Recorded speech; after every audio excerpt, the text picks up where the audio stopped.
Alright, so part 2 of the G-Land series. This will be the build. So start with cracking the box here, getting everything out. Now that I know my orientation, I should be able to get everything out without it falling. So ultimately it shouldn't be a very big build because of majority, or the big stuff anyways, is assembling the transmissions and the diffs and the axles. 4 tires. Just having those on the bead is very handy. Alright, and the rest of the hardware. Alright, so first thing we're going to be doing is the front axle. We're going to be installing the 3-link truss. Cross member piece, whatever you want to call that. On here you're going to have 2 other L brackets, I guess. That's what it's going to be going to the lower links. And now from here, we're just going to use 2 of the, I think they were telling me 10 mil screws to secure that to the axle. And as always, I'm always dropping pieces. Alright, so final screw there. And keep the thread lock handy. Given that all of this is metal, you want to make sure to thread lock everything. So another piece to note here is this axle already had 4 screws installed on the, the mounting piece for the 4-link. So remove those before we start. And now we're going to add the 2-link brackets. The lower link brackets, should I mention. And here's the 4-link truss.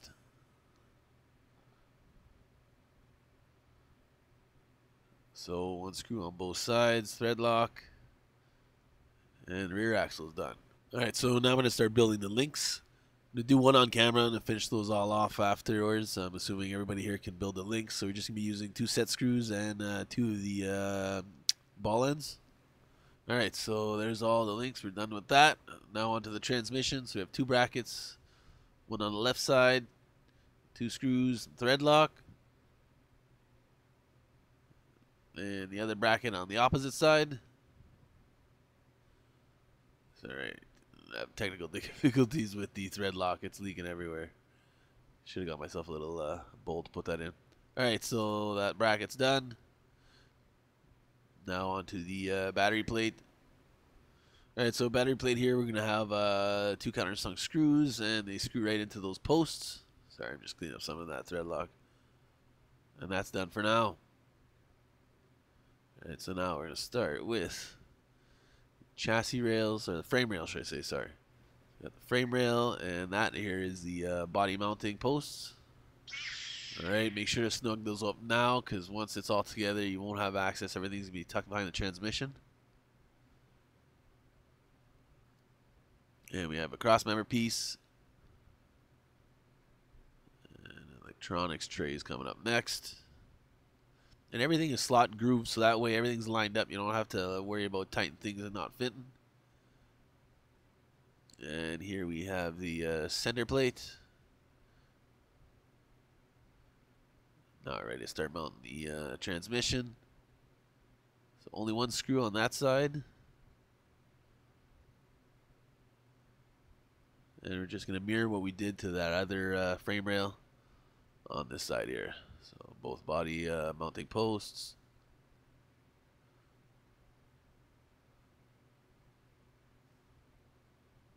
Fit both sides together. Throw in a screw real quick here, make sure it doesn't come apart. So yeah, we have 2 in the back, 2 in the transmission, 2 in the center plate. And then everything will tie up with the bumpers. And always not forgetting that thread lock. Alright, so we have the cross member piece for the front, which is going to mount the bumper. And shock hoops. So we have 2 different types. We have the rear and the front. Rear being the shorter and front being the longer. So we'll start out with the 2 fronts. 2 screws each, thread lock. We're done on that side. Same on the opposite side. And now onto the rear. And same thing with the rear. 2 screws, but you have to make note the direction anyways. One leg is longer than the other, so the longer leg is going to go on the downside of that frame rail. Alright, so now we have the servo brackets. One in the front, one in the back. And those, as always, line up great. Now here we have the panhard bar mount.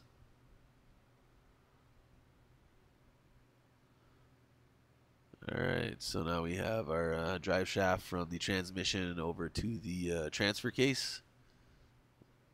Line that up. Throw in our set screw. And then now underneath we have 2 more screws to get the transfer case secured. Alright, so front bumper, 2 screws, very simple. Back bumper, pretty much the same. We have 4 though, 2 lower and 2 upper.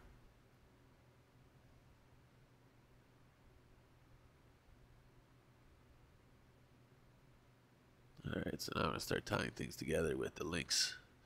So I'm going to add the single link for the front axle, which is going to be a 3-link. And that's where the panhard bar comes into play. You have the 2 lower links and the shocks. So it's going to mount to your lower brackets on the axle. Same thing on both sides. Tie it up, finish it off with a nut.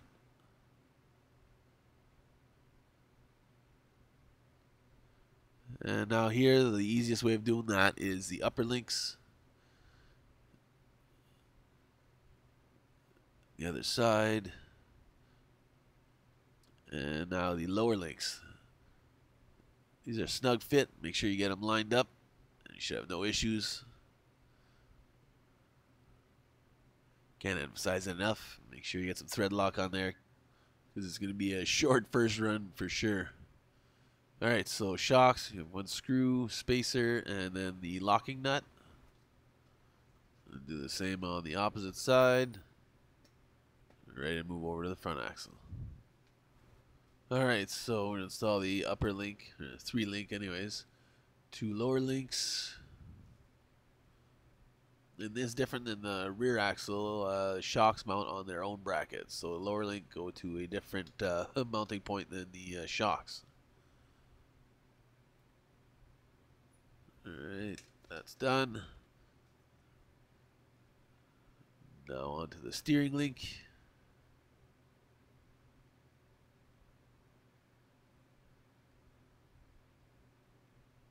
My bad, actually that was the panhard bar. The steering link comes a little bit later in this build process. Alright, so the upper link, the 2 lower links.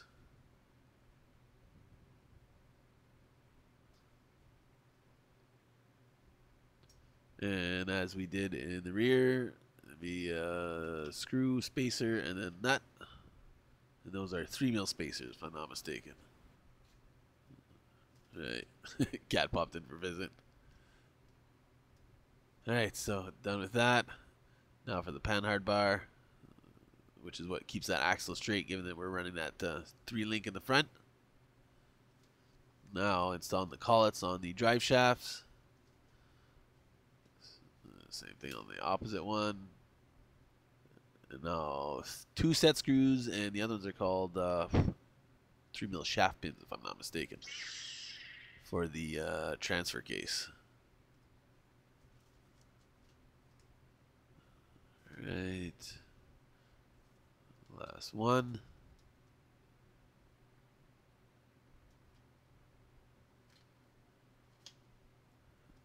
And now the battery plate, 2 screws, thread lock, that's done. The electronics box, masked to look like a fuel cell. Alright, so we're done with that.